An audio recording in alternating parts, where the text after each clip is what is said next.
'82, I was 17, my old man was 55. If you do the math between the two of us, that's 72 years alive. An eternity, so it seemed to me. How could anything live that long? Now I say my folks were only 84 the year that they passed on.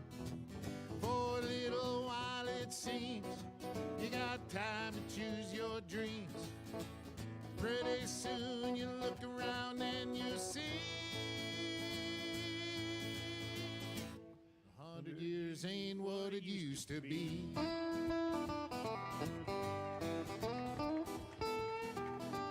And my grandpa Roy, when he was a boy in 1904, he was taught by men who fought in the actual Civil War. And only 8 decades passed and my high school class put the tassels on the other side. Started on our way full of naivete on the great American ride. The months and years slide past, each more quickly than the last. Pretty soon you look around and you'll see 100 years ain't what it used to be.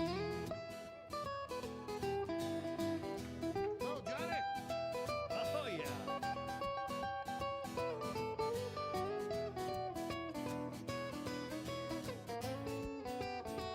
Oh, yeah, Jenny, hey!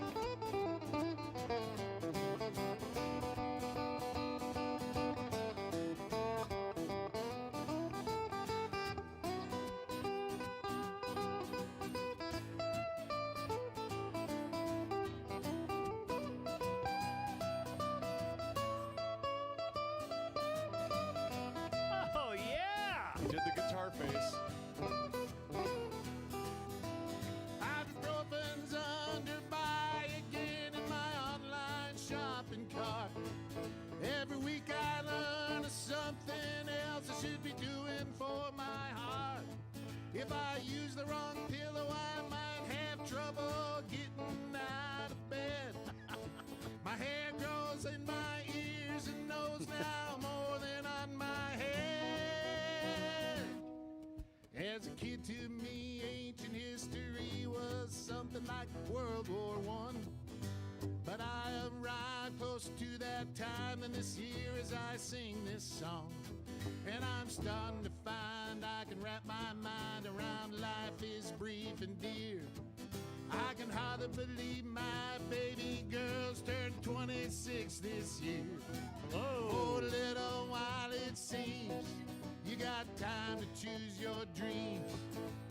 Pretty soon you look around and you'll see everybody 100 years ain't what it used to be.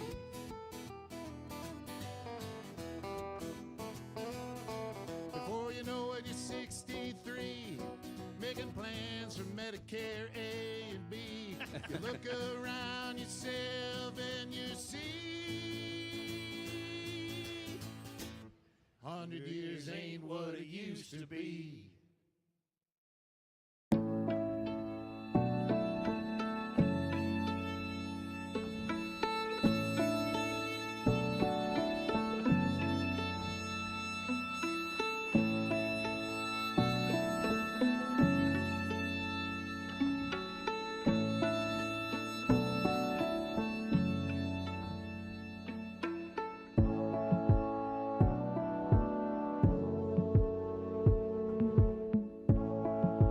Joe? Why don't you pull the plug at about 20, Joe? Yeah. You ready? 120. Yeah. I am. Rolling. Josh Arnold, investment consultant, brings you Garage Logic podcast number 1616, September 10th, 2025. Is that correct? Yes. Yes. 104 degrees on this day in 1931, and 37 degrees was the record low on this day in 1917. Call Josh Arnold at 952-925-5608 for a free 48-minute consultation. Hail the flashlight king. And now, from the mayor's office above the boathouse on the east shore of Spoon Lake, it's Garage Logic, with Chris Reavers manning Technology Corner, Kenny Olson from the Krabby Coffee Shop, John Haidt in the newsroom, and of course, the Rookie. Here is your Flashlight King, Fireworks Commissioner, and the Keeper of Common Sense, your Mayor, Joe Soucheray. The tragedy at Annunciation was 2 weeks ago today. Oh, man. And GL wants to once again remind you of the important work of first responders by throwing our support behind the Frontline Foundation. The Frontline Foundation exists to support these brave men and women in their time of need, no matter what that is, including the payout of death benefits to families when a first responder dies in the line of duty and makes that ultimate sacrifice for others.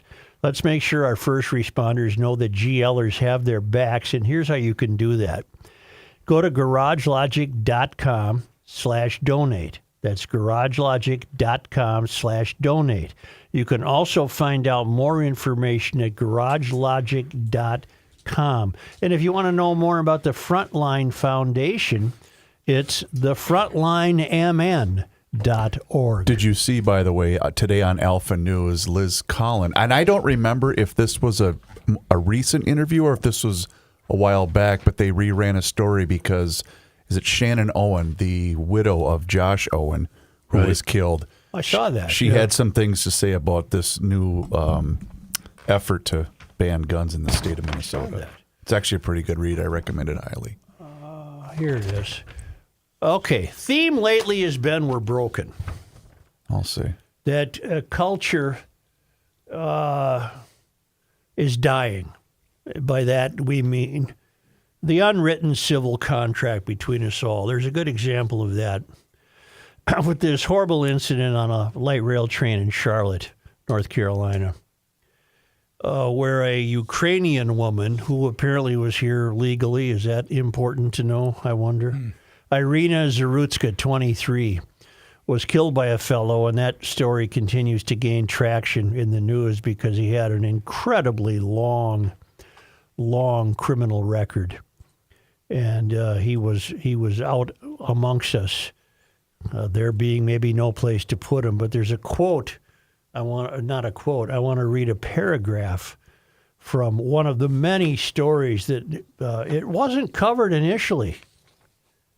But it certainly is made up for lost time. This is an example of how we're broken. Security footage of Zarutska's killing shows her being abruptly stabbed in the neck by a passenger seated behind her without any provocation.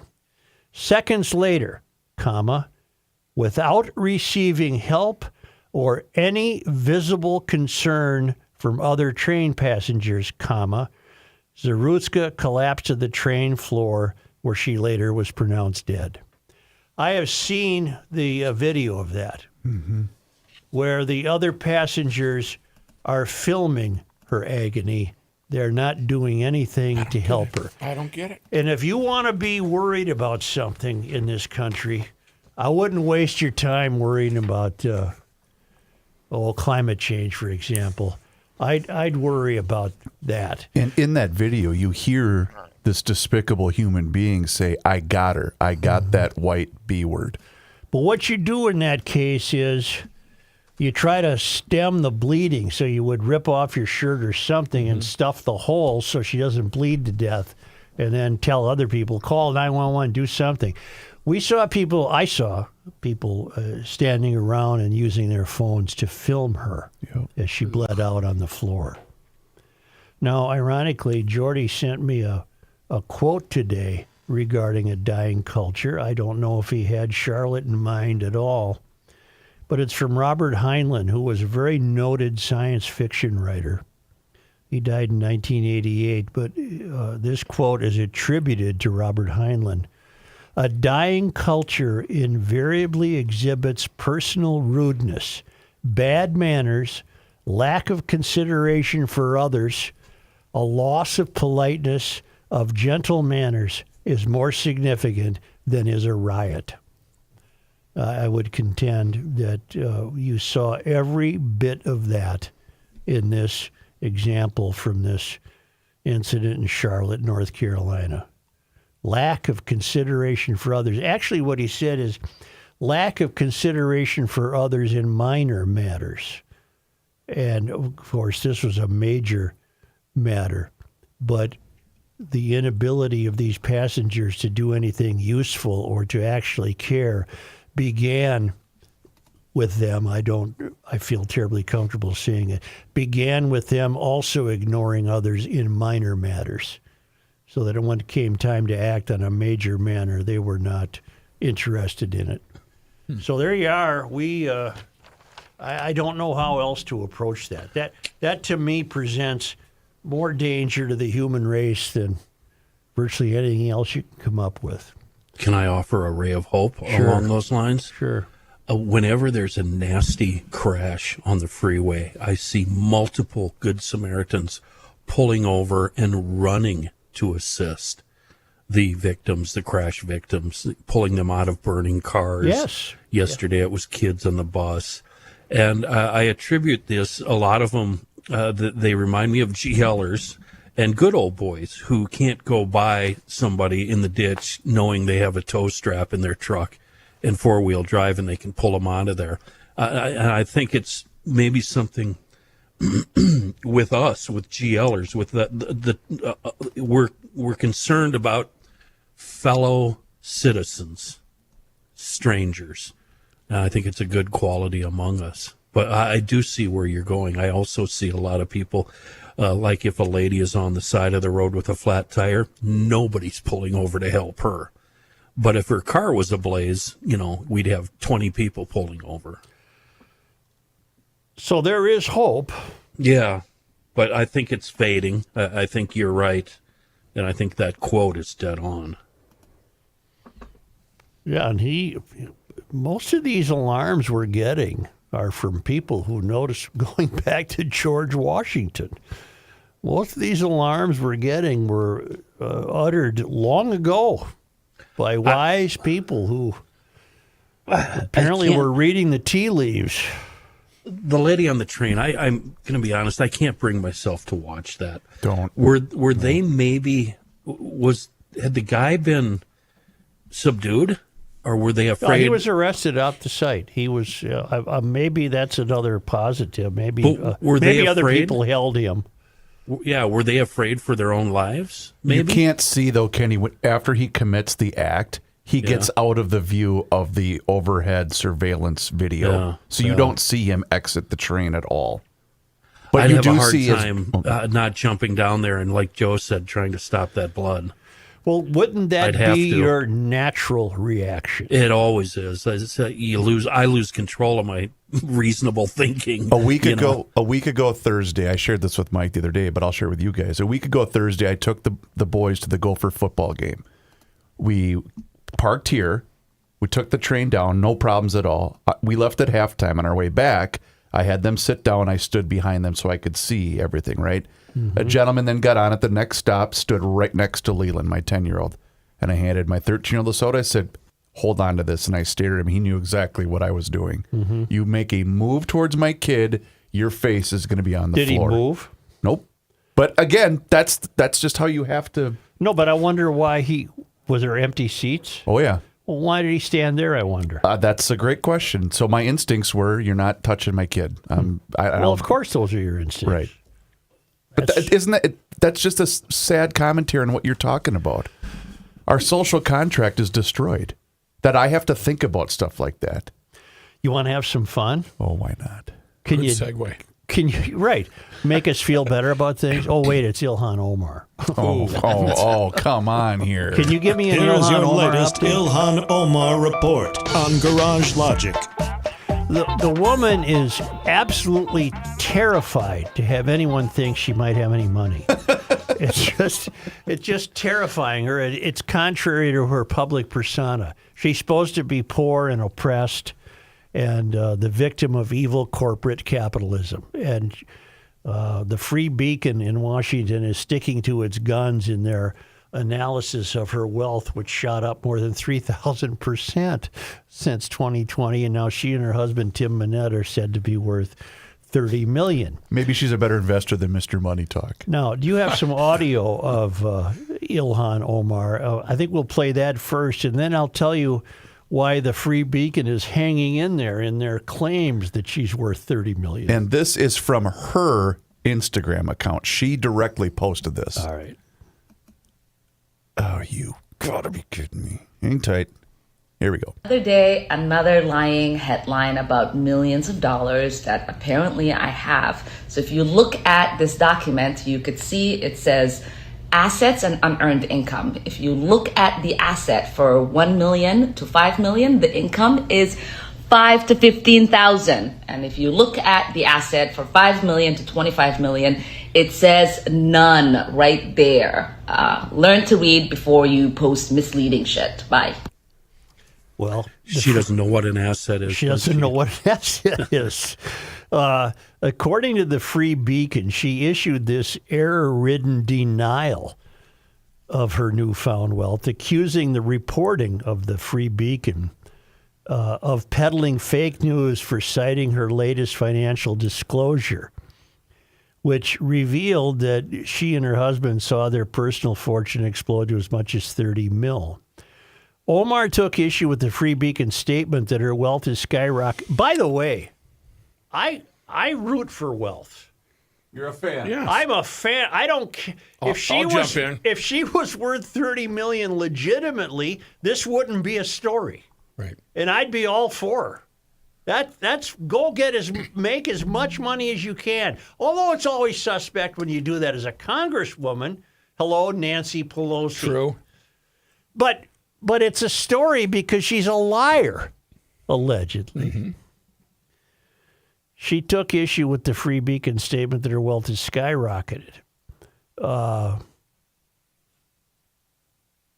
To ethics watchdog Caitlin Sutherland, the executive director of Americans for Public Trust, Omar's video, which you just heard, shows her having a fundamental misunderstanding of what wealth is.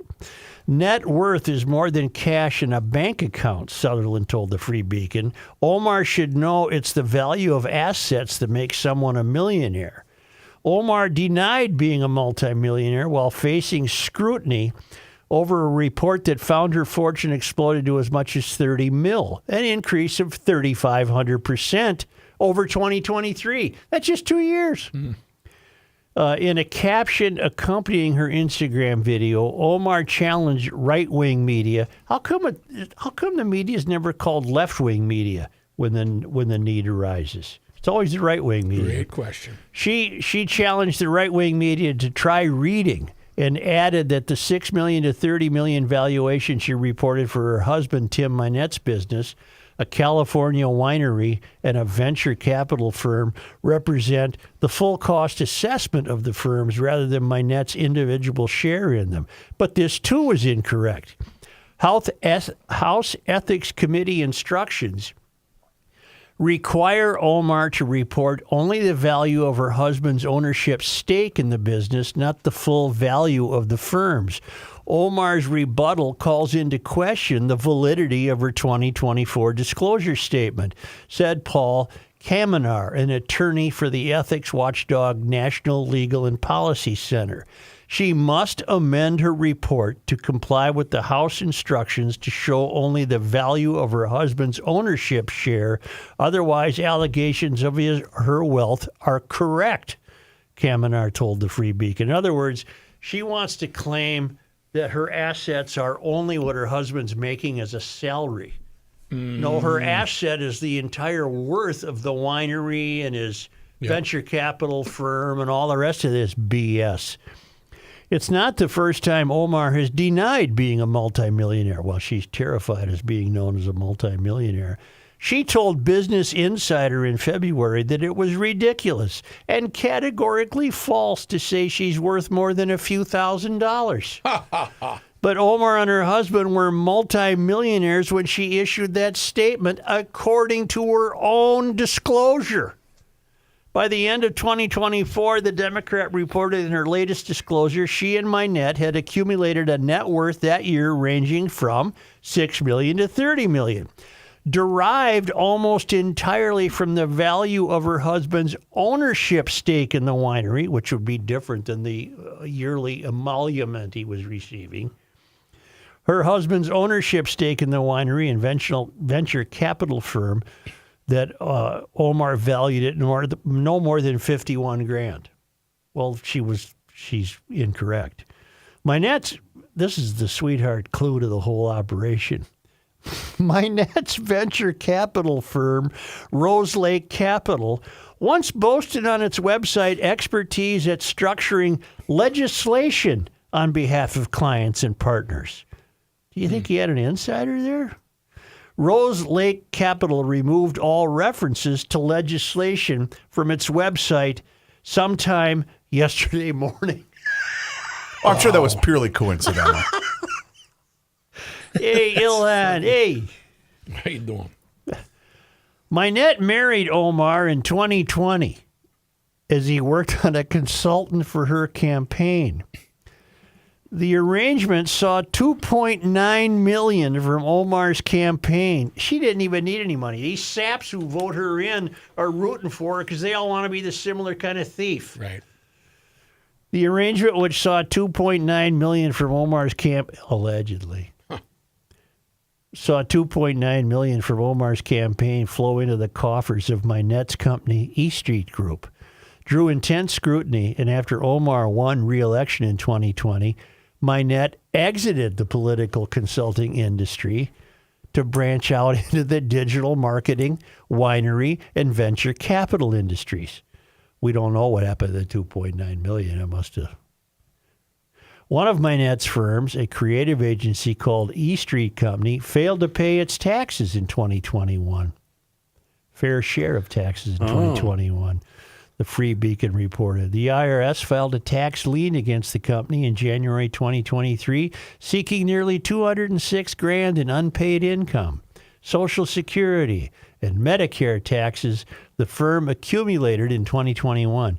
Though there are no records showing the IRS has released the lien, a spokesman for the E Street Company told the Free Beacon on Wednesday that the bill has been paid. Omar's office did not return a request for comment. This is from Alpha News because you won't read this in the Star Tribune. What a giant grift everything is. I ain't worth that. So I have a question, though, Joe. She's terrified. When she's making that kind of money, is she still fighting for us, or can she do both of those things at the same time? No, she's fighting for herself. Got it. Yeah. Yes, Kenny. Oh, we didn't mention, and I love bringing this up, that she destroyed that man's marriage. She broke that marriage up. Oh, Minette? Yeah. Yeah, home wrecker. Yeah, was that before or after she was married to her brother? Good question. Allegedly. I can't believe she holds an office. It's just incredible. You know, deep down, she's probably disappointed that it's only $30 million when she realizes that her friends were getting $1 billion in food fraud. And I'm sure those two worlds are completely separate. I'm sure they have nothing to do with one another. Hey, Ilhan, if you're that honest, come on the show with me. And then they didn't pay taxes. Well, that's Tim's. That's the allegation against Tim Minette. And one of his many companies, he seems to dream up a new company about weekly, and they all seem to be doing well. In the meantime, it's quarterly tax payment time. Make sure you get your taxes in. Don't be late. Don't be late. Keep working your ass off for the growing political class. Mm-hmm. Starting and selling companies, I would consider that part of the American dream. Yes. That's how a lot of people get ahead. And I find it interesting that, not us, certainly not me. Yeah.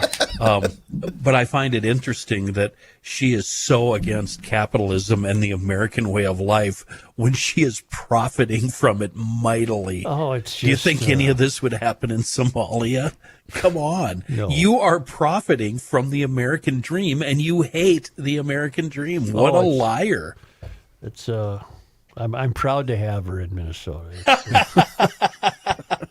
She's a wonderful, wonderful representative of the people. Iowa, you cannot have her. You know, she's ours. She's ours, baby, and we ain't Wisconsin, trading her. no, beat it, No, cheeseheads. we own Ilhan, baby. She's ours. Say fall is a good time to get your garage door ready for winter. I've told you before because it's happened to me. You don't want to go out there in the dead of January and the damn door doesn't work. So maybe you need a new door. Precision Door, Minnesota. That's the operation. Precision Door. They have models of doors for every budget. Just think what that does. Increases the aesthetics, saves energy, better security. They send out a new door designer that's absolutely free of charge. And if you don't need a new door, you still want to take care of your finely working existing door, get a tune-up. It's called a Noisy Door Tune-Up Special for $149. That's nearly a $300 value. Precision Door includes a 25-point safety inspection and diagnostic full garage door tune-up with rollers replaced with ultra-quiet rollers, a value, as I say, of close to $300. Get ready for the cooler weather ahead. Annual maintenance reduces future wear and breakdown. So either a new door or a tune-up, Precision Door is your answer. Find them at precisiondoormn.com or call Precision Door at 612-263-6985.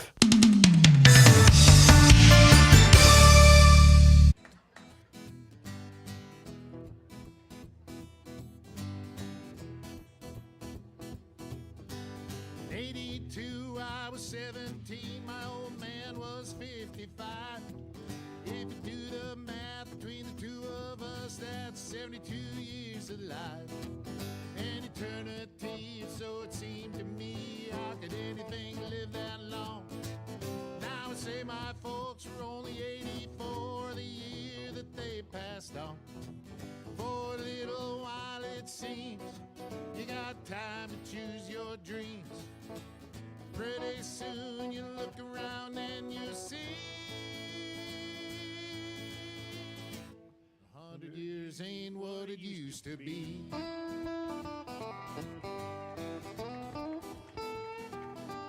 And my grandpa Roy, when he was a boy in 1904, he was taught by men who fought in the actual Civil War. And only 8 decades passed and my high school class put the tassels on the other side.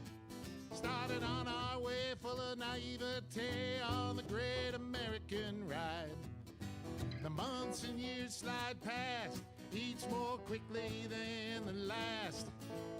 Pretty soon you look around and you'll see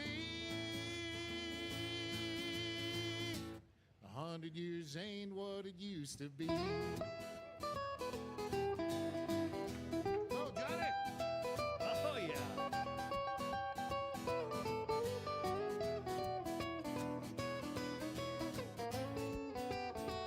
Oh, yeah, Jenny, hey!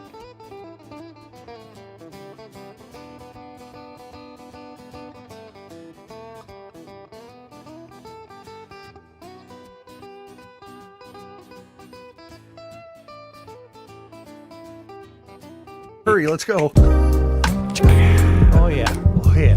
Oh, yeah. Oh, yeah. Here's a man who spends hours in hardware stores sifting through the nuts and bolts of life.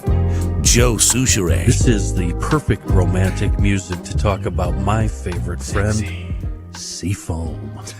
So we've talked about the various methods to use Seafoam motor treatment. You know, dump it in the gas tank, put it in the crankcase, write down the yap if you've got a carburetor.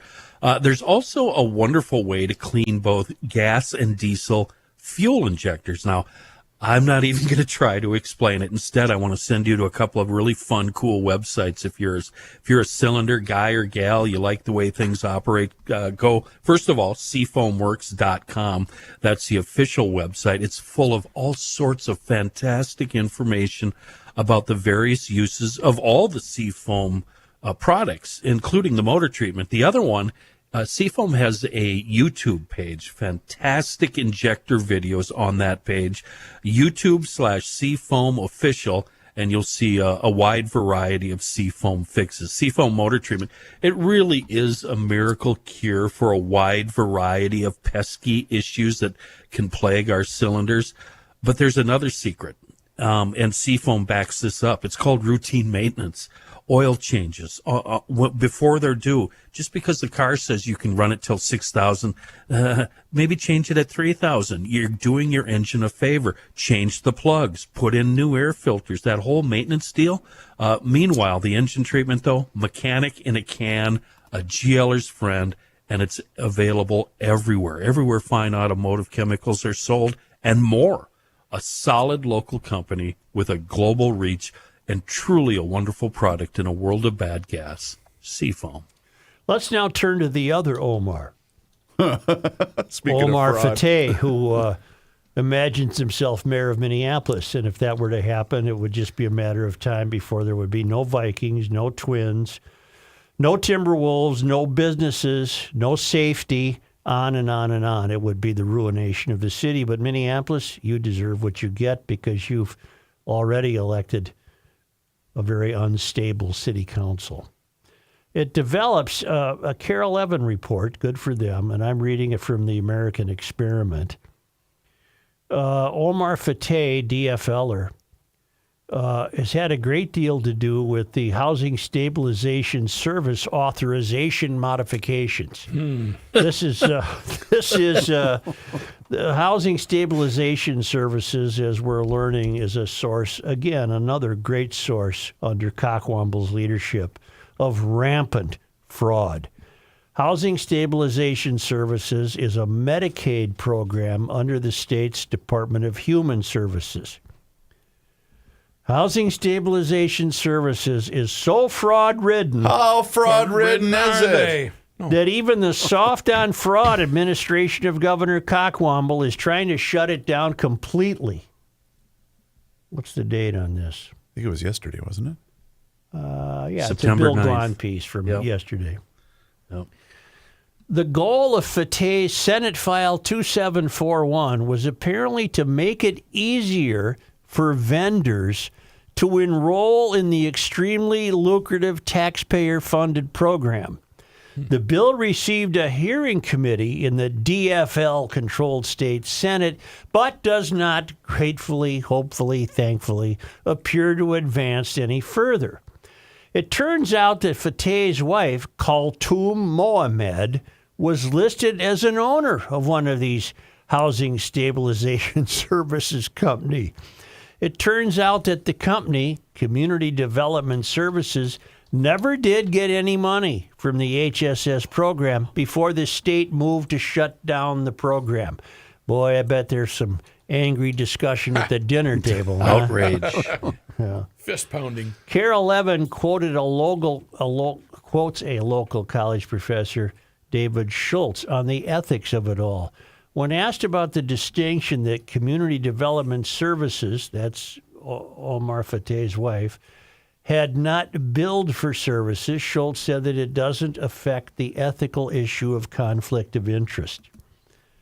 Well, what makes it particularly a conflict of interest is that while she dreams up this company, he's trying to create a bill to make it easier for the likes of her to get the dough. Ooh.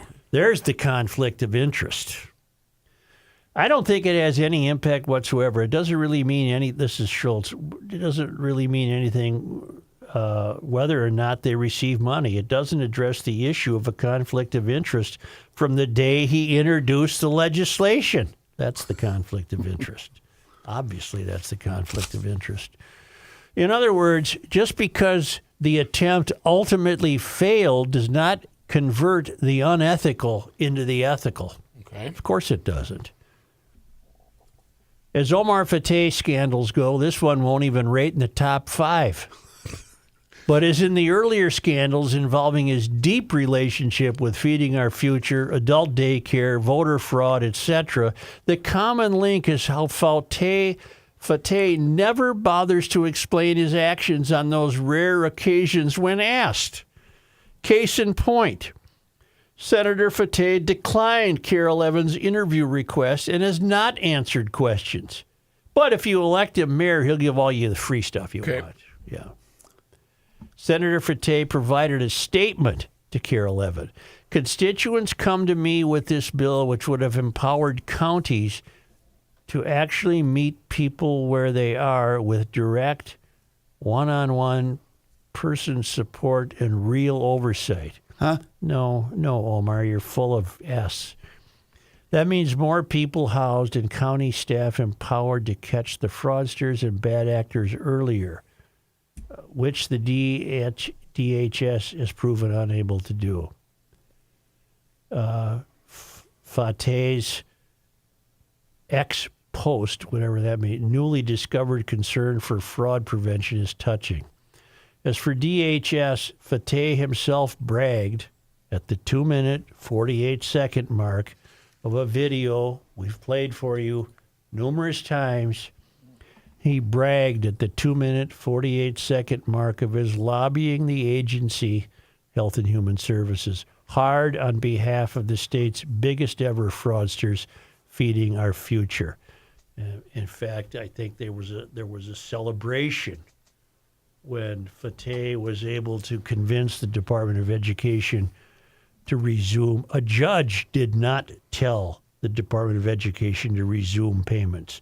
The judge told the Department of Education that they were to follow the law, which was interpreted by them as to continue paying the fraud. Right.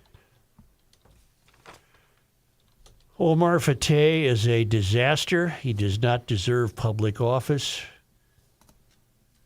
You know, Krista from Maryland, our friend, is it Krista? Yes. She sent me one time. She's a character. She was intrigued that Omar Fateh arrived in Minneapolis about 5 years ago after a failed school board run in the state of Virginia. So she did a lot of homework on all of the people who donated money to him in Minnesota. And they were all named Omar or Mohammed or Allah, Classic. whatever the hell.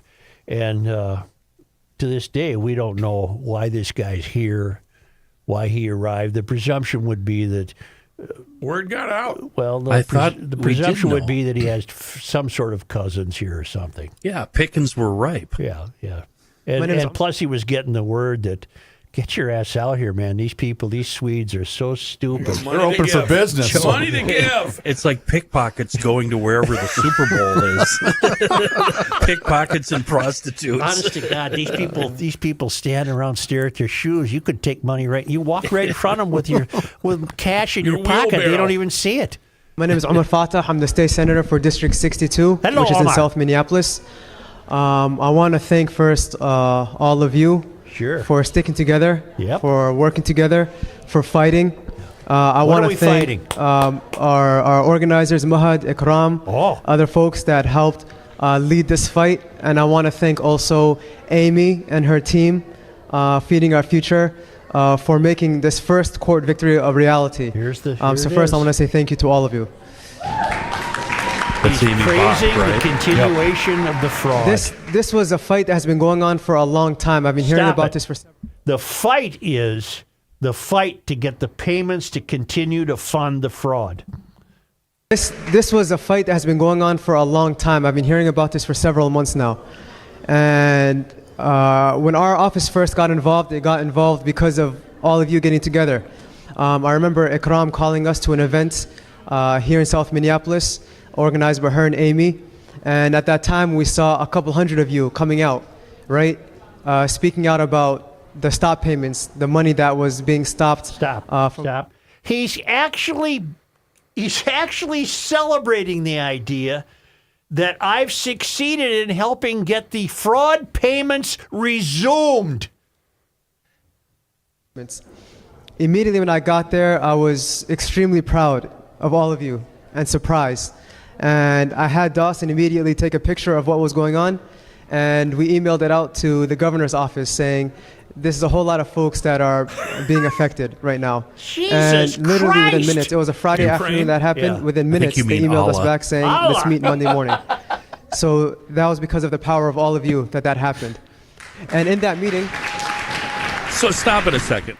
So are the people applauding just idiots? Yes, Or are Kenny. they? Oh, the fraudsters No, the crowd of people are Yeah. idiots. are the idiots. And Kenny, in two different cases, when you hear the applause in the video I'm playing it from, Yeah. they scan the crowd. It's 75% white liberals Any of them feeling over- guilty. That's what this is. Any of them overweight? So I guess I couldn't tell. They think this money is actually feeding children, Yeah. and Yes. that's why Well, they're applauding. They can't know. No, they have to know that it's not. They have to know that it's Joe, not but I think you're feeding attributing. anyone. Hold on. I think you're attributing intelligence where it doesn't exist. I can help. I can help. Joe, Omar Fateh is standing behind a table of the fraudsters. Right. In the crowd Are the is non-fraudsters? a banquet of people that are They're going to have cake at any moment. aren't correct. they? Right. It's almost like a wedding setup where Is these it- people are at it's- the head table and People- And to further put this in context, this goes back a few years. You'll recall the Royce, Department get on of your Edu- mic. Huh? Get on your mic.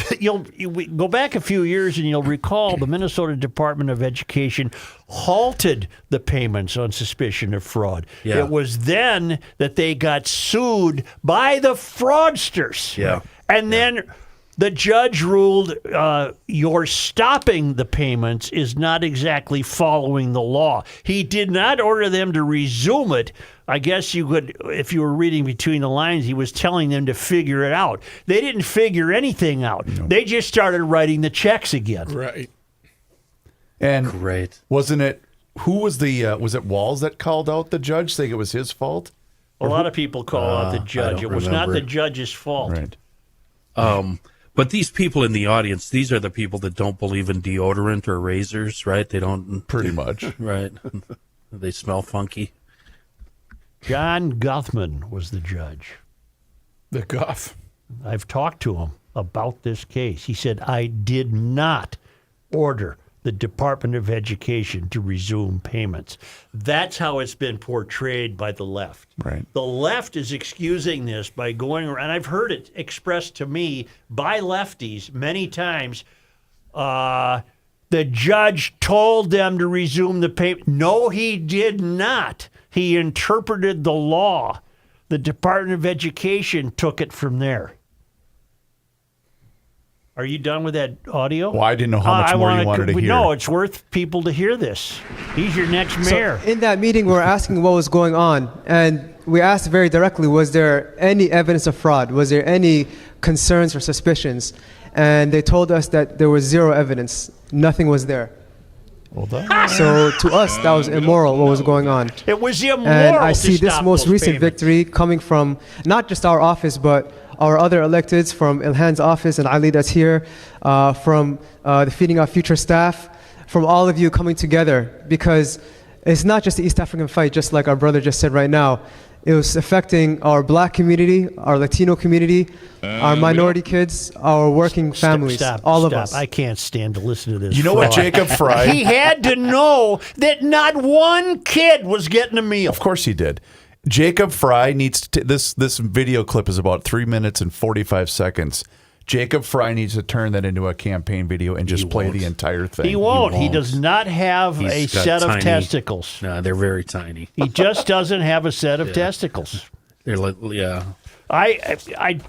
We've tried to coach the guy. He's not coachable. You can't coach him up. Right. You They're just can't little get him up there. acorns, tiny little acorns. Yeah. He's got those big fat Mom jeans. weekend mom jeans on, and he Ew. tries to do the rumba or whatever the hell dance he's trying to learn with the hula hoop or whatever the hell he's doing. I don't know. Flying goats around and What? I don't know. Yeah. What you got over there? Well, I mentioned, I was reading that piece from the Center of the American Experiment. I'm glad we have them in our midst. They're focused on education right now and the dreadful condition it is under this failed state under Cockwomble's leadership. They've got an idea. We've tried money. That doesn't work. You'll hear them continue to beg for it, but that's what they do. We've tried top-heavy administrations. That doesn't work. Half the kids in this state can't read or do math at grade level. That's a sadness that does not need to happen. Center of the American Experiment advocates something they've invented called 7K for Kids. Put 7K in the hands of the parents and let them make a decision where their kid goes to school. It could be a public school. No one's ruling that out. Private school, charter, homeschool, whatever fits wherever you think your child is going to actually learn and not be proselytized. Learn more at 7kforkids.com or americanexperiment.org.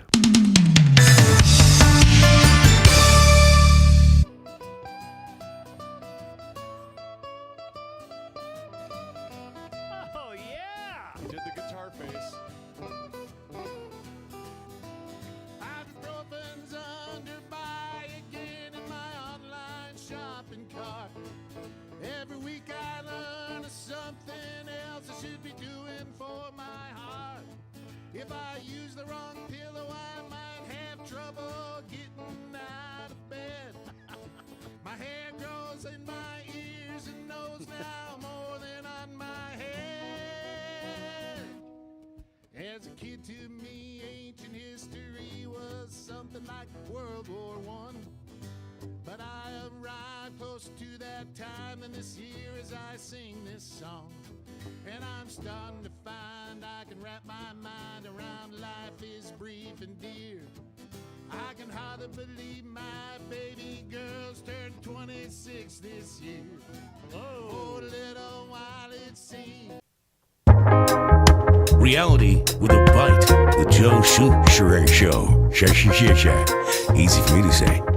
You know, hang on, let me hit this thing first here. Yeah, what do you got? What do you Masters Oh, look at that Maples syrup. and mastersmaples.com. The kid wolfed down about 16 Eggo waffles over the last 3 days before school. Gotta love that.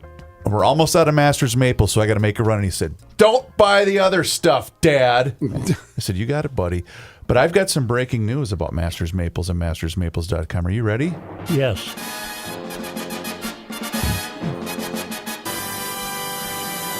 Now available at all of your Fratelloni's hardware and garden stores locations, Masters Maples and It's mastersmaples.com. becoming a grocery store. It pretty much is. I saw it yesterday on the counter at my local Andover one. Did you really? Yep. Did you get any?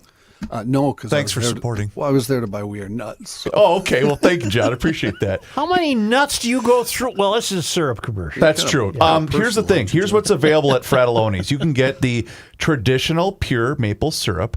You can get the bourbon barrel-aged maple syrup, which is fantastic.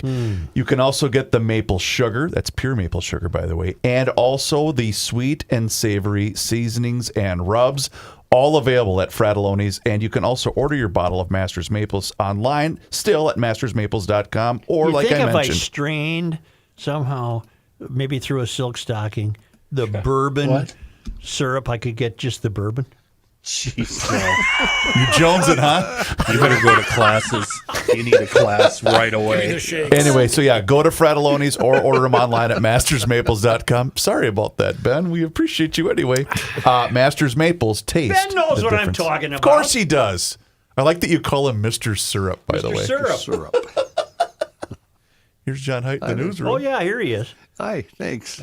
Hey, Chris? Yeah. Joe? Somebody? Anybody? Yeah. John this, Haidt in his newsroom. This news is brought to you by North American Banking Company. As we have talked about here on the show, Minneapolis City Council member Jeremiah Ellison accepted a Harvard fellowship in Cambridge, Massachusetts, but was still getting a six-figure salary while attending the paid fellowship. That's the six-figure salary for being on the city council.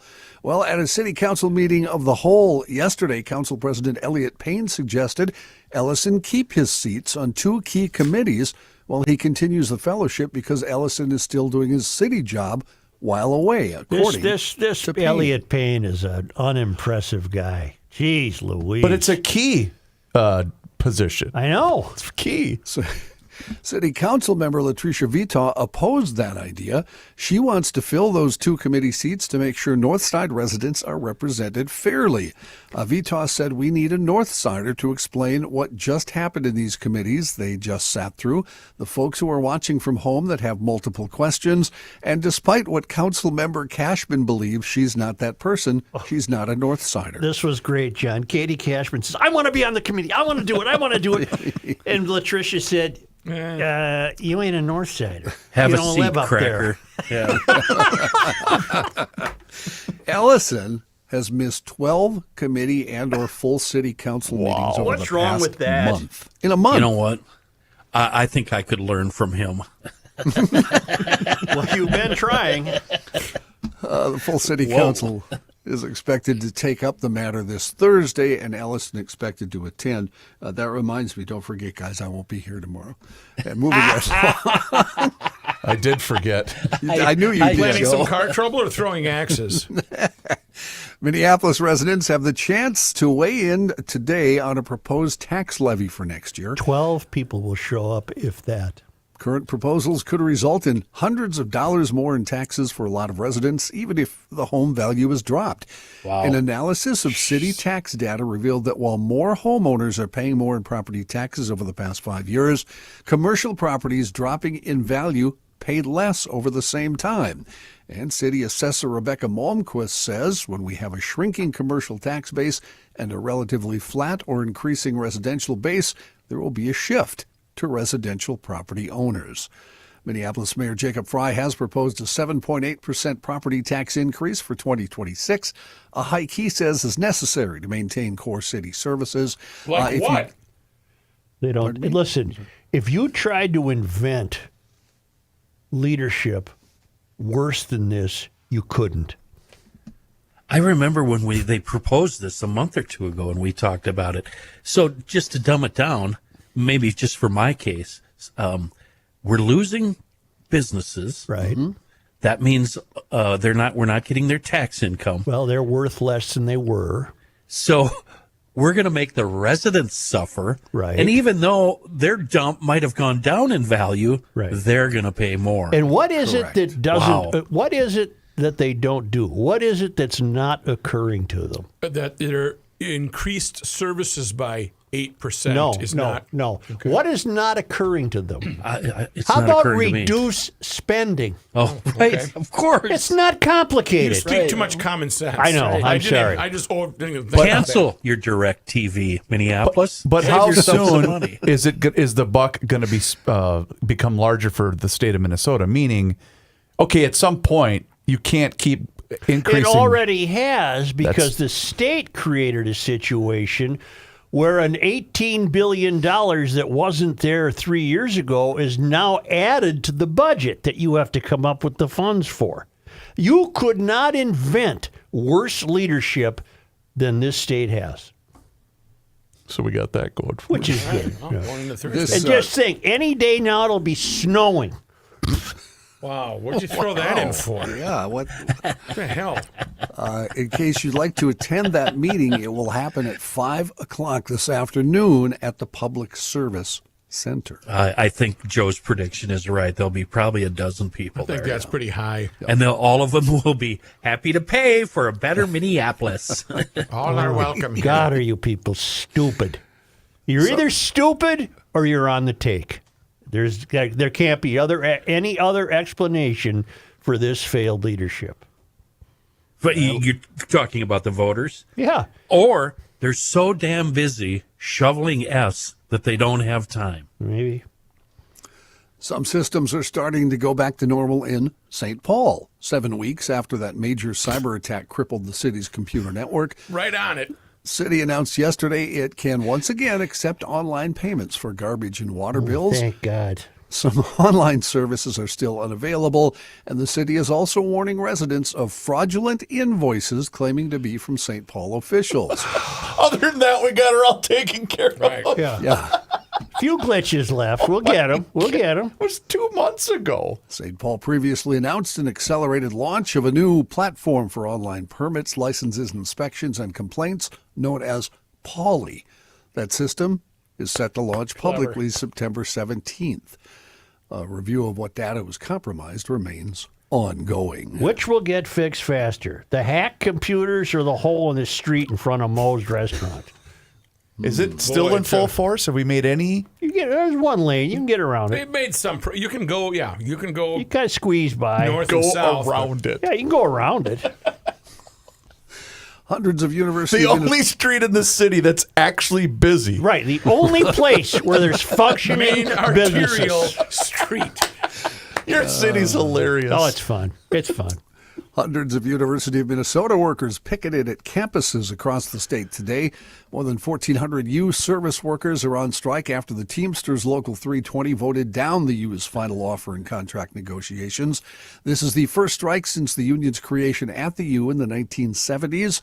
The University of Minnesota and the Teamsters, which represent custodial, maintenance, food service, and sanitation workers, have been in negotiations since March. The U set its final offer at 3% wage increase in September. Teamsters rejected that offer, hoping for a 3.5% to match other university unions' contracts. The U said the final offer is fair and equitable. The strike began at 10 p.m. Monday, starting with the Crookston and Morris campuses. Duluth and satellite location employees began striking at 4 in the morning yesterday, and the Twin Cities workers began striking at 7 o'clock last evening. Minnesotans missed out on the big prize Saturday, but a police officer in southern Minnesota still won a big chunk of money in the recent Powerball drawing. This fellow, we don't get his last name. He's known only as Michael from Caledonia. Yeah. Matched 4 numbers and the Powerball, plus had a power play multiplier of 2, which won him $100,000. BFD. I'll take it if he doesn't want it. In Minnesota, winners of lottery prizes over $10,000 can remain private. However, Michael authorized the use of his first name and shared his story via the Minnesota Lottery. Michael says he bought how many cops named Michael are there in Caledonia? Well, there's a picture of him, too. There's a picture of him holding the check. Come on, Mike. The check says Michael from Caledonia. He's holding a big check. Is he going to quit his job and then just nothing but hookers and cocaine? Well, that's what I was going to That say. would last 2 weeks because he gets to keep 50 of it. Nobody's going to be chasing him down for $50,000. No, you're all right, Mike. Michael says he bought his Powerball ticket at the Quick Trip on Esch Drive while he was driving on his way to work as an officer in Caledonia. He admitted that he got random numbers and only ever even plays the lottery, quote, when the Powerball jackpot gets to the billions. Me too. Well, at work, Michael checked the numbers from Saturday's drawing. He didn't think he won anything. However, he told the lottery that he checked the numbers again later and realized he had all of the numbers in order except for 1.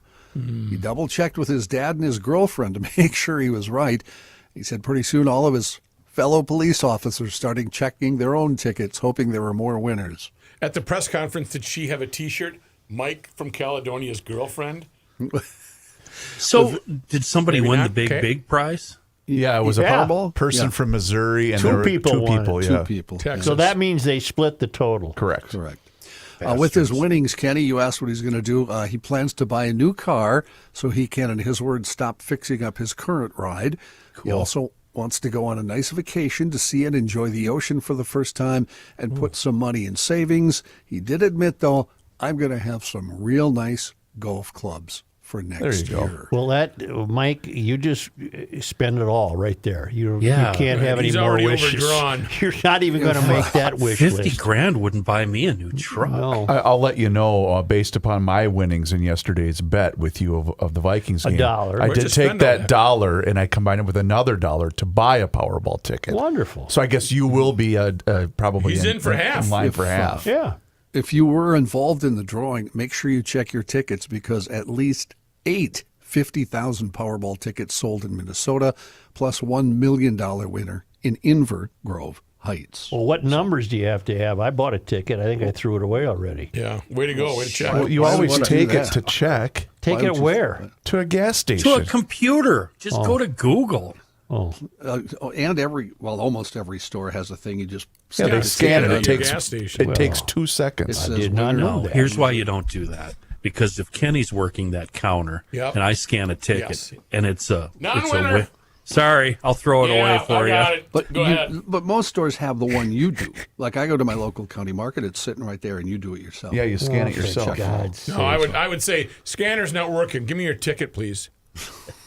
Why don't we take a break here? I would sabotage the scanner. Well, I'm very excited now because I don't usually get to do this. Now, with our break, here's Mr. Kenny Olson. Yeah, and I actually want to talk about coffee, and I'm going to geek out here for a second, customroasting.net. And I don't know if we had this conversation on or off the air yesterday, but turns out Such is right. right. One of the keys to a perfect pot of coffee is starting with very cold water. Stephen at customroasting.net and we got to talking about Joe behind his back, and he agreed it couldn't hurt, but then he did further research, and the internet does agree the best way to start your pot of coffee is with very cold water. Obviously, you brew it with hot water. I don't know why that would be, by the way. But I don't get that. Yeah. What difference does it make? Because it's going to be hot water. I don't know, but I know I'm right. It has more oxygen in it. I looked it up yesterday after we talked about cold But water. you heat it up, and where that oxygen goes away, doesn't it?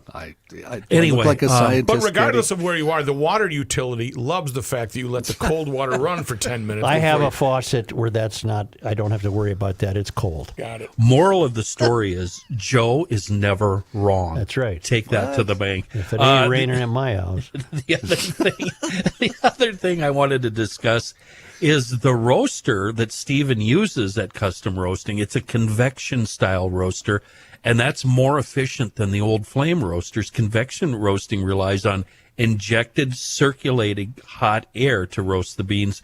It's indirect and it's high convection heat. It offers benefits such as increased flavor, clarity, enhanced acidity and body, and it's more consistent, a better roast. So 2 reasons right there why customroasting.net is way, way better. Order those fresh roasted beans from Stephen at customroasting.net and know that you are getting the finest roasted beans possible. And the bags, that's yet another reason. The bags have a heavy-duty Ziplocs and a relief valve that allows unwanted gases to escape. Get to the website, check out the GL starter pack, or if you're a returning customer, try something new, but then I want to hear what you think about the new stuff. Again, customroasting.net.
The Earth is not your mother.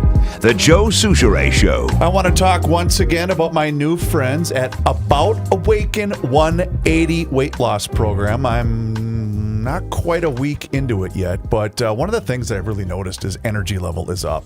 And see, the whole idea, it's a proven weight loss program that's really built for anybody. There's no medications. There's no working out required. There's no fasting, none of that stuff. But they've been helping people for over 10 years to revolutionize the weight loss industry. And you lose weight almost every single week. And then when you get to your goal, you're going to receive free maintenance support for life. It's the long-term solution for weight loss. You can still go on vacation. You can still tailgate. You can even have drinks once in a while. And they also give you tips and menu items from a select restaurant if you have plans to go out. This morning I had a blueberry shake, little protein. It was fantastic. And I'm going to have some barbecue crisps while Johnny Height reads the newscast here in a minute. But anyway, go to awaken180weightloss.com, awaken180weightloss.com, or you can set up your free consultation today by calling 844-346-1800. And please do me a favor and mention that you heard about them on the Garage Logic podcast. Johnny? Thank you, Chris. Poland said a number of Russian drones entered its airspace during an attack on Ukraine early Wednesday and were shot down with the help of NATO allies. That's a first since Moscow's full-scale invasion of Ukraine. Leaders across Europe condemned the incident as the latest sign of escalation from the Kremlin, which has rebuffed President Trump's bid to broker peace talks. Russia labeled the accusations groundless and said it did not plan to attack any targets in Poland. The Russian Defense Ministry said it had attacked the military-industrial complex of Ukraine in what they called a large-scale strike, but that there were no targets envisioned for the destruction on Polish territory. The Russian incursion resulted in the closure of airspace over at least 3 airports in Poland, according to the U.S. Federal Aviation Administration. Debris from the drones was found in several Polish cities. A spokesperson for the Polish Interior Ministry said 7 drones and 1 fragment from a projectile of unknown origin had been found. No reports of deaths or injuries in Poland.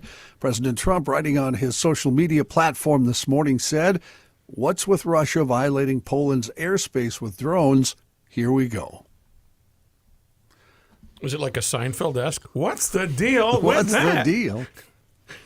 The Supreme Court yesterday granting the Trump administration's request to hear its appeal of lower court rulings that many of President Donald Trump's wide-ranging tariffs are illegal. The court also agreed with the administration's request to consider the appeal on a faster-than-normal timeline. The court in the order said it would hear oral arguments in the first week of November. It allotted 1 hour for that session. The court consolidated 2 separate cases in which plaintiffs, 7 small businesses, and a dozen states have successfully at this point challenged the legality of the tariffs that are at issue. President Trump says he doesn't mind letting his 30-day takeover of Washington, D.C.'s Metropolitan Police Department lapse today. That, according to White House officials, they say mainly because he feels the city has taken steps to cooperate. The officials argued the executive order signed by D.C. Mayor Muriel Bowser last week, which calls for indefinite collaboration with federal law enforcement, achieves their goals without an extension that would typically require congressional approval. By the way, I'm on record as supporting Trump's wish to clean up Chicago because they can't do it in Chicago. Well, how could you not be in support of it? You know what I mean? The people that are outspoken about it, I don't understand your position. They like crime. Okay. It's Trump, Chris. That's true, yeah. It's simply Trump. Interior Secretary Doug Burgum proposing canceling a public land management rule that elevated the importance of conservation as President Trump's administration seeks to open more taxpayer-owned tracts to drilling, logging, mining, and grazing. That rule was a key part of efforts under former President Joe Biden to refocus the Interior Department's Bureau of Land Management, which oversees about 10% of land in the U.S. Adopted last year, it allowed public property to be leased for restoration in the same way that oil companies lease land for drilling. High schoolers in the United States last year earned their lowest marks on reading and math in 2 decades, according to the nation's report card. The test, also known as the National Assessment of Educational Progress, is the largest nationally representative assessment of K through 12 student achievement. Latest results show high school students across public and private schools backsliding in math, science, and reading in 2024, continuing a decade-long decline in student performance nationally. Between 2019 and 2024, 12th graders declined in math and reading proficiency, and 8th graders' science scores declined by 4 points. The average 12th grade reading and math scores hit their lowest since their respective subject matter tests began in 1992 and 2005. The 2024 results also mark the first time the average science score for 8th graders fell since that subject matter assessment began in 2009. 7K for Kids, AmericanExperiment.org. Justice Department yesterday charging, this is a story we've been talking about, that man accused of fatally stabbing a Ukrainian refugee on a North Carolina commuter train last month with a federal crime that could carry the death penalty. The federal charge comes amid growing questions about why DeCarlos Brown Jr. was on the street despite 14 prior criminal arrests before he was accused of pulling out a knife and killing 23-year-old Irina Zarutska in an apparently random attack captured on video. The case has become the latest flashpoint in the debate over whether cities like Charlotte are adequately addressing violent crime, mental illness, and transit safety. The Trump administration says the killing shows how local leaders, judges, and policies in Democratic-led cities are failing to protect their residents from violent crime. Zarutska had been living in a bomb shelter in Ukraine before coming to the U.S. to escape the war, according to relatives who described her as determined to build a safer life. You know, something occurred to me when you were talking about this earlier and then when John just read the news story. Imagine in that still shot that we all saw, and imagine that everybody's race was reversed, meaning white guy kills black woman and 3 white people are standing by doing nothing and filming. The city of Charlotte would be burning to the ground right now. Mm-hmm. You know, some of them Ukrainian gals ain't hard on the eye. She was a beautiful girl. Yeah. Glad you pointed that out. Yeah. In other news, Reservoir Media has closed a deal to acquire Miles Davis's publishing catalog. The company announced yesterday that gives Reservoir ownership of one of the best catalogs in the history of jazz music. No terms released, but it's believed they got about $60 million for it. Reservoir didn't disclose how much it paid, confirmed the acquisition. The company is joining Davis's estate, which is overseen by his children, Cheryl and Aaron Davis, his nephew, as well as his general manager and attorney. Davis, regarded as one of the greatest and most influential jazz musicians of all time, known for albums like Milestones, Bitches Brew, and Kind of Blue. The latter, Kind of Blue, considered one of the greatest albums of all time, certified 5 times platinum by the RIAA. The deal is the latest in a still hot music acquisition market across the music world. Next year, this should be lucrative for the company that purchased it and the family because it would be Davis's 100th birthday. His estate already planning around the musician's centennial with several projects in the works, re-releases of music, and the feature film Miles and Juliet, a recounting of Davis's affair with Juliet Greco, which the estate developed with River Road Entertainment and Mick Jagger's Jagged Films. I've worn out 2 copies of Kind of Blue. Yeah. What's your favorite, John? What's your favorite album? Or yeah, Miles' album. Oh, no contest. Kind of Blue. I like Milestones too, though. Do you like any of the bop stuff, the early stuff? Yeah, where he wasn't playing with a mute. Yeah, I do. Starting in about 53 or so is the stuff. Yeah. Up until that stuff in the 70s got a little weird for me with the electric stuff. But that was on purpose. Miles never, Certainly. He didn't look back ever, ever. Always had to change. There had to be change in I think probably my highlight, the best, coolest concert I saw was Miles. That was so awesome. I think his dad identified as a dentist. He did. Dad was a dentist, yes. Born in what city in Illinois? Alton, Illinois. There you go. A new cookie is joining the Girl Scouts lineup this year. Or no, not this year, 2026. I'm sorry, 2026. The organization unveiling the Exploramores, a Rocky Road ice cream-inspired cookie filled with chocolate, marshmallow, and toasted almond-flavored ice cream. Cookie selling season is recognized from January through April, however, so you'll have to wait a bit to try this new cookie. The new edition joins a popular lineup that already features the likes of Thin Mints, peanut butter patties, Samoas, and many others. Every kid who sells the cookies should camp out in front of one of these dope dealers. Yeah. Where they sell the dope. Dispensaries. Like they do at Walmart, where they set up the table. Just set it up right and then outside just add on Doritos and maybe Now, how can you have this cookie if it has ice cream in it? I mean, what's a hot day? I think it's ice cream. It doesn't have it's actual just- ice cream. It's flavors. Oh. It's chocolate marshmallow and toasted almond flavored cream. So it's just a cream filling. I see. Amanda, You were Missouri. worried about logistics for those young ladies trying to keep things Well, frozen. I see and, them melting. Right, and, right.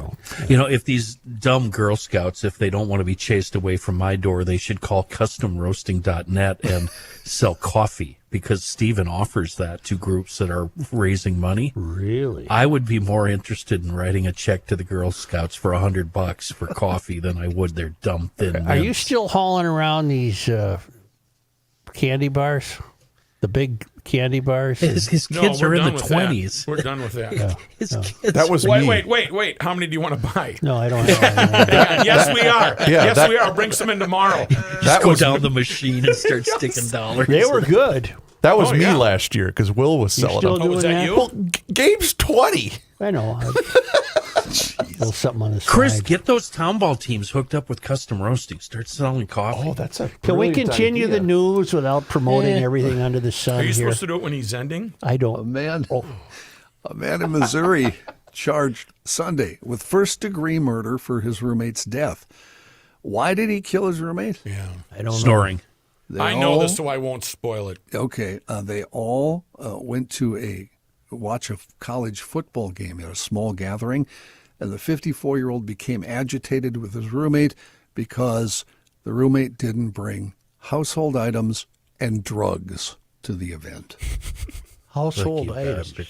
I told you to bring some Like a forks chair? and Yeah. a spoon A rolling pin. and a bag of weed. 54-year-old Marvin Bird charged with first-degree murder, armed criminal action, unlawful possession of a firearm, resisting arrest for a felony. Apparently, the roommate didn't bring the items. Police said Bird then shot the roommate on the street, waited for the officers to get there. When arrested, Bird said his roommate was being verbally reckless. That's a new one, huh?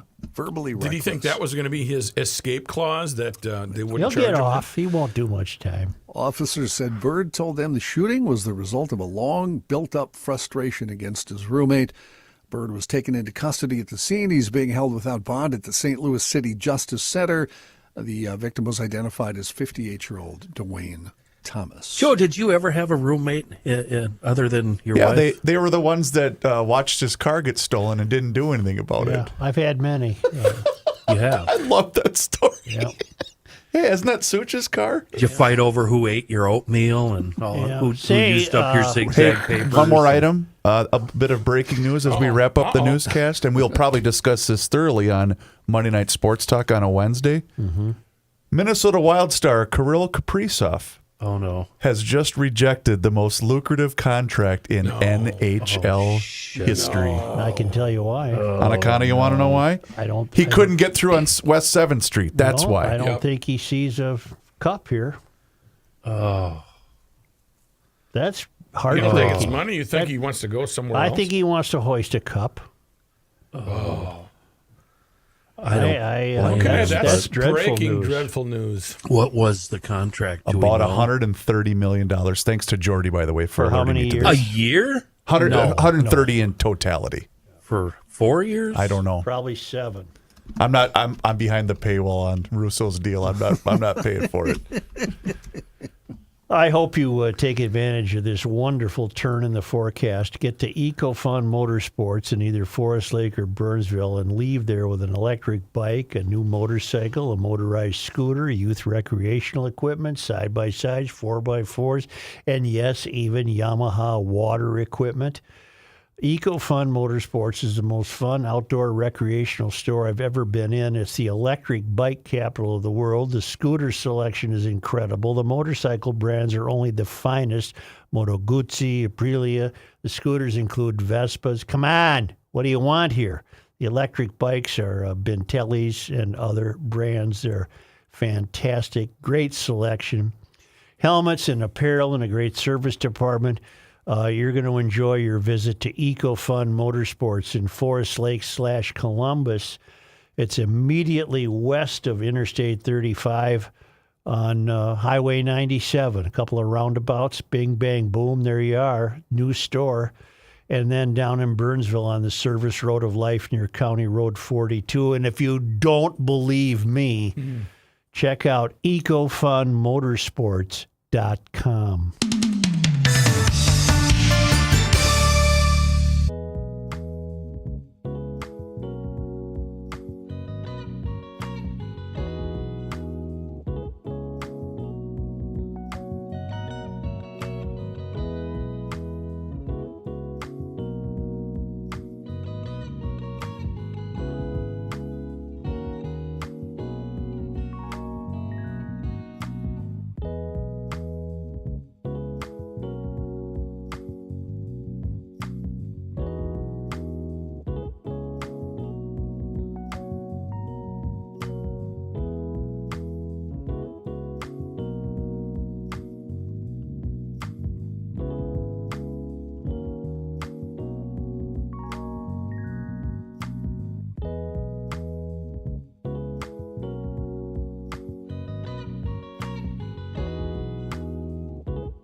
Is Kenny doing something today? Yes. Crabby. Right after. You cannot stop him. He'll just make a move. Joe Souchere. Right after Wednesday night sports talk. Yes. We'll give him 28 great minutes today. Solid. Hofferman Water and Connecticut, Joe, are here for you. You know what? I'm kind of missing out. Look what I did. I forgot my water bottle at home today, so I have to go with this swell. But that's fine, just for one day. But Hofferman Water and Connecticut are here to solve all of your water needs. And you know what? Get on the schedule right now. Fall's going to start picking up. I was told that by Jim at the State Fair, that fall really gets busy as everyone kind of gets back into the routine with kids back in school and whatnot. So give them a call directly today at 612-895-2440 or visit their website at hoffermanwater.com. Either way, you can get on the schedule and have them come out and give you that free water analysis. And when they give you that water analysis, they'll give you this thing that's called a water score. And then based upon that water score, they'll have recommendations on how you can update the quality of your water. If they've done that for me, they will do that for you. So once again, 612-895-2440 or visit hoffermanwater.com. Hofferman Water has been proudly serving the state of Minnesota for over 50 years. Do me a favor and mention that you heard about them on the Garage Logic podcast. You know what you call a water bottle? I have a complaint about those. They're getting bigger. The reusable ones, you mean? Yeah. My brother has one that might as well be a 50-gallon You mean drum. like this Yeti thing? And they're getting bigger. They don't even fit in cup holders. They're too big. That is the one complaint I do have, is I love my water bottle, but it does not fit. Well, it's too big. In It's the cup ridiculous. holder in my vehicle. Yeah. There's some serious what that first is? world problems here. Thank you, John. You were reading my Serious mind. what? First That's a world problems. serious first It world is problem. very much of a I don't first wanna- world problem. I don't deny that. I don't want to cast accusations at you, Chris and Matthew, but Of course you do. isn't that a trait among ladies to carry the big water bottles? That's what gals normally do. My Men gals just do. carry the plastic bottle of water. Exactly. Women have to doll it up with their, Roy Rogers water Fancy bottle. straw. Feathers holder. hanging from it. Hello Yeah. Kitty. Yeah. Only because they come to us all the way from Marloth Park in Longa Province, South Africa, from the Traveling Lymans. It was on this day. Joe, today is September 10th. Well, it was on this day in 1820. We don't know what kind of day it was.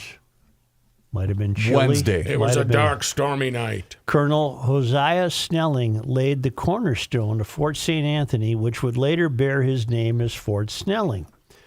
Snelling, haven't we found out that he was a bad guy? Didn't he own slaves or something? It's still Well, called you Fort Snelling. Couldn't own them in Minnesota. Snelling had chosen to build a fort rather than the typical wooden structure, in part because there wasn't enough wood available in the immediate area, because this was not a forest in the Twin Cities. It We was had the trees plains. everywhere. No, only now do we. The trees were an invasive species, in part because the fort sat on a limestone bluff. His choice would prove troublesome. While many of the soldiers were familiar with carpentry, few had any experience with stone masonry. It was on this day, September 10. in 1863, in the Civil War, the 3rd Minnesota Volunteer Infantry Regiment was involved in the capture of Little Rock, Arkansas. A painting of their victory into the city hangs in the governor's office in the state capitol, where Cockwomble is probably drawing mustaches on all the soldiers. I have breaking news about him, too. He'll probably run. Oh, God. Yeah. Why? I don't know. The tweet didn't say that. It was from Chris Eggert. On this day, September 10. in 19th, he'll run because there's nothing else he can do. No one else would have him. He's for unqualified. anything. Kenny, I'll anything agree else? with that because one of our moles tipped us off, too, that most likely will be happening. Yeah. Oh, you just ruined my day. Sorry to bring I'm glad everybody it's down. not positive What are you more Thursday. sad about, that or Kaprasov? The tie. On this day in 1934, September 10. has to do with baseball. Millers? Oh. I give up. Roger Maris was born in Hibbing. In 1961, he hit 61 home runs for the Yankees, breaking Babe Ruth's single-season record, which had stood for 34 years. Maris's record was broken 37 years later by the drugged-up Mark McGuire and Sammy Sosa. Right. How did we let him get away, Maris? On this day... Well, there's this thing called the draft, you know. Oh, okay. On this day... September Plus, 10. we didn't have a team yet, did we? No. Okay. On this day... September 10. In 1988... the Minneapolis Sculpture Garden opened alongside the Walker Art Center, designed by modernist architect Edward Larrabee Barnes in collaboration with landscape architect Peter Rothschild. It was the home of the famous Spoon Bridge and Cherry by Cuvier, Van Bruggen, and Klaus Oldenburg. Show of hands, how many have canned apricots in the spoon? Come on, everybody, admit it. Come on, just me. I have it, yeah. And on this day, on September 10th, there are no items posted for sports disappointment history, except there will be next year. Next year, yeah. Because it was on this day in 2025 we learned that the commie has rejected a very handsome offer from the Wild and probably intends to move along. Darn it. If I may, what Chris referenced there earlier, yesterday, Tom Hauser from Channel 5 downstairs asked Walls if he was leaning toward running again, and Walls replied, quote, "It's a safe assumption." Yep. But the final decision has not been made. And I've been thinking about the question you asked, Joe.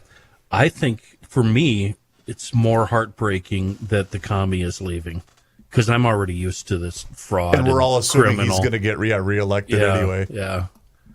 That's great. And Well, the commie, he's done a dreadful job. but Why the commie, were the commie gives me a ray of hope. He's fun to watch. He makes my life, my hockey viewing life, pleasant. Well, look at it this way, then. You'll get a hell of a year out of him, as he intends to be impressive for the next ownership. Yeah. My prediction: he'll be a Wild forever. That's not out of the realm of possibility. We're going to. It doesn't happen we'll anymore. Figure it out. It never happens. We'll get him a shorter contract. We'll give him a 3 to 5 year deal. Leopold wants him to have 8 years. Or is this 8 years, John? Yeah. 8 years, 128 million. Well, that's what I'm saying. Leopold will. Rook, I know you weren't here for the pre-show meeting. Leopold is not giving up yet. Copy that. Okay. He should. How are Thank you, GLers. Chris. Hey, do us a favor and hit subscribe on the Garage Logic YouTube channel. Yeah, That's right. Garage Logic has a YouTube channel, and you can watch the show each and every single day, starting right around noon. You can also see full segments. There's video shorts. There's behind-the-scenes footage. It's all there for you. Just search Garage Logic on YouTube, where you can interact, by the way, when you watch the show each and every single day. And follow us on all of our social media channels, which includes Facebook, Instagram, and Twitter. And you can also sign up for the Daily Logician. That's an email that comes right to your inbox each and every single day, and it includes the most recent episode of the podcast. Sign up today and find out more at garagelogic.com.